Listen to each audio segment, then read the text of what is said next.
Bonsoir et bienvenue sur Polaroscope, la chaîne du Polar. Je continue donc mes vidéos sur les fondateurs historiques du polar moderne. La dernière fois, j'avais abordé Edgar Allan Poe avec les aventures du chevalier Charles-Auguste Dupin. Je répète ce que j'ai dit, que pour moi, malgré tout, les vrais fondateurs du polar moderne, ce sont les policiers en chair et en os, et depuis déjà plusieurs siècles, comme c'est le cas pour Gabriel Nicolas de Larigny, ou bien plus proche de nous, Vidocq. Ce soir, je continue mes propos avec Sir Arthur Conan Doyle, qui pour moi est le summum du roman policier. Il va pratiquement le réinventer et apporter des éléments qui seront repris par tous les autres écrivains. À la fin du XIXe siècle, Conan Doyle, jeune médecin, assistait au cours d'un professeur assez particulier qui s'appelle Joseph Bell. Joseph Bell avait cette particularité donc de deviner, juste à l'apparence, à la façon de parler d'un de ses patients, de quelle origine il est, quelle profession il avait et surtout de quelle maladie il souffrait. Et c'est ce personnage qui va influencer Conan Doyle, mais là s'arrêtent les explications, parce qu'ils étaient réellement très nombreux à assister au cours de Bell, Joseph Bell, mais un seul est devenu Sherlock Holmes, mais un seul est devenu Conan Doyle. Pourquoi? Parce que cet écrivain britannique porte le génie en lui-même. Par la suite, Conan Doyle va s'installer en tant que médecin, mais là il s'ennuie, il trouve que c'est pas du tout son truc. Peut-être n'avait-il pas beaucoup de clients, il va se mettre à écrire des livres. Et il va se souvenir donc de Bell, et ainsi va naître son personnage Sherlock Holmes. Son premier livre est un peu long, c'est le Syndicat, une étude en rouge, qui ne sera pas très bien perçu, n'aura pas un grand succès. Par la suite, il va écrire le Syndicat, qui n'aura pas non plus un très grand succès. Il sera mieux perçu, surtout en Amérique, mais le succès n'est pas au rendez-vous. Ce n'est que lorsqu'il va se mettre à créer des nouvelles courtes que là, le succès va être foudroyant, avec l'enrichissement de Conan Doyle. Un curieux problème va se poser pour cet auteur extraordinaire, c'est que tout le monde va oublier le nom de l'auteur pour se souvenir du personnage. Beaucoup de personnes vont venir demander à Conan Doyle: est-ce que vous connaissez Sherlock Holmes? Si vous le connaissez, je vous serai reconnaissant de lui transmettre une requête.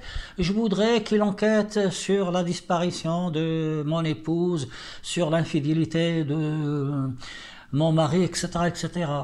On va croire que réellement Sherlock Holmes existe, ainsi que le Dr Watson, ainsi que ce 21B Baker Street. Et là, disons que Conan Doyle va mal le prendre et il va le faire disparaître dans une nouvelle. Après l'insistance de ses lecteurs, il va le faire revenir. C'est pour vous dire combien ce héros, ce personnage de fiction est devenu célèbre. Non seulement ce personnage est devenu célèbre, on s'entend, mais il l'est encore de nos jours, à compter toutes ces adaptations qui sortent chaque année. Chaque année, il y a plusieurs séries qui sortent, plusieurs livres avec comme héros Sherlock Holmes et le Dr Watson sous toutes les formes. Alors, on peut se poser la question, pourquoi une telle longévité? J'ai déjà répondu à cette question dans mon blog, je mettrai le lien dans la description. La première chose, c'est l'universalité et l'intemporalité du personnage. C'est un personnage qui est presque passe-partout. D'abord, Sherlock, c'est un nom qui est un peu acerbe. Sherlock, c'est comme une épée. Et Holmes, c'est doux, c'est la douceur. Bon, on ne pense pas qu'un Holmes puisse être quelqu'un de méchant, tandis qu'un Sherlock, c'est comme une épée. Donc cette dualité au niveau du nom est déjà un facteur de réussite et une très belle trouvaille. Le second élément est le fait qu'il est un confident. Ce confident n'est pas aussi intelligent que Sherlock Holmes, mais ce n'est pas sans faire valoir. Il y a entre eux une très grande amitié qui est au-dessus de tout et qui est au-dessus du temps et qui va durer des années. Du reste, dans son dernier coup d'archet, ils se retrouvent tous les deux, ils sont tous les deux vieux. Et Sherlock Holmes dit à Watson, vous êtes le repère stable dans ce monde insensé. C'est pas tout à fait la phrase, mais c'est ce qu'il lui dit pour le témoigner de son amitié, l'amitié de Dr. Watson envers Sherlock Holmes et son faille. Vous voyez, j'en parle comme s'il existait alors que ce sont que des personnages de fiction. Les nouvelles, de Conan Doyle sont racontés et sont présentés d'une telle façon que ces romans auraient pu très bien se passer de nos jours. Les phrases, les mots techniques sont encore d'actualité. Quand il parle de voiture, on pense à une voiture de nos jours, alors qu'il pense à une voiture du 19e siècle. L'autre élément, c'est le fait que ça se passe dans un endroit douillet, un endroit chaleureux, avec une gouvernante, Madame Hudson. Ça se passe donc à Baker Street. Chaque fois que débute une nouvelle de Conan Doyle, on a l'impression de rentrer dans un chez nous. Ce Baker Street devient un autre chez nous, un autre chez nous qui est très confortable et qui est très rassurant. On aurait tort de penser que Sherlock Holmes, vous voyez, si je fais la confusion, vous me pardonnerez parce que nous sommes tous à faire cette confusion. On aurait tort de penser que Conan Doyle a écrit de petites gentilles histoires. Non, Conan Doyle, je peux vous dire qu'il est à l'origine de tous les grands thèmes du roman policier, du thriller et du polar moderne.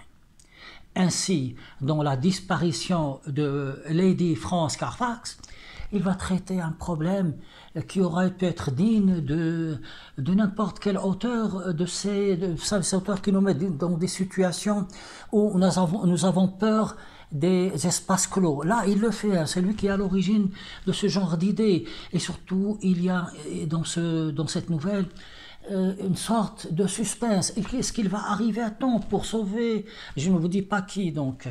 Dans une autre nouvelle, où il est question d'un personnage qui va devenir très blanc, dont la peau va blanchir. Il va traiter un sujet d'une maladie chronique qui oblige les gens à être confinés. C'est encore d'actualité.